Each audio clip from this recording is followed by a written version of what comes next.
Good morning, family. This is Ricky, and welcome to Hope for Today. Happy Wednesday, guys. Let's get over the hump. We've been talking about all things planning, how God, more often than not, will call you to something that requires you to plan. And all week we've been talking about that.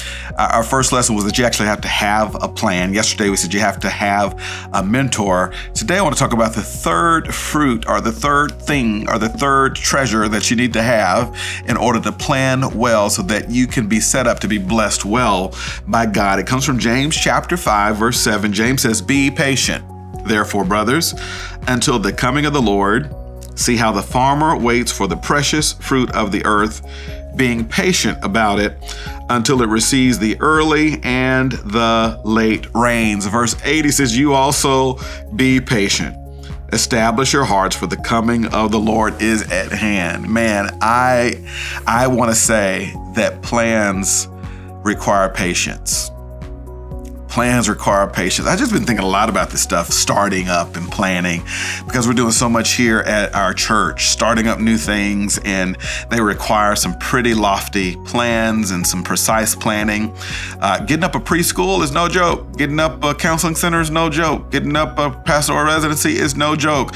Not to mention all the other things that we're called to do and be in ministry. And I've learned that it just requires patience. We've been interviewing for preschool directors here at our church.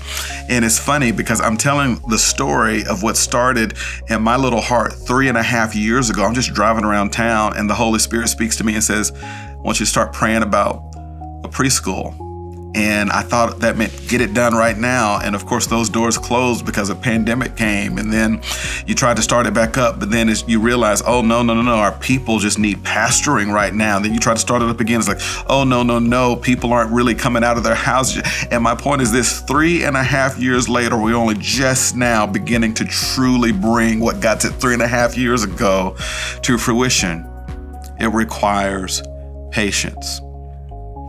Life will have a lot of moments where you just have to hurry up, but then wait. And that's what James is speaking to. Now, friends, I'm not going to tell you how to be patient. I'm just telling you that you have to have patience. And since you have to have it, God promises that he'll give it to you when you ask. Man, you can pray for $1 million. I'm a witness that God will say, wait.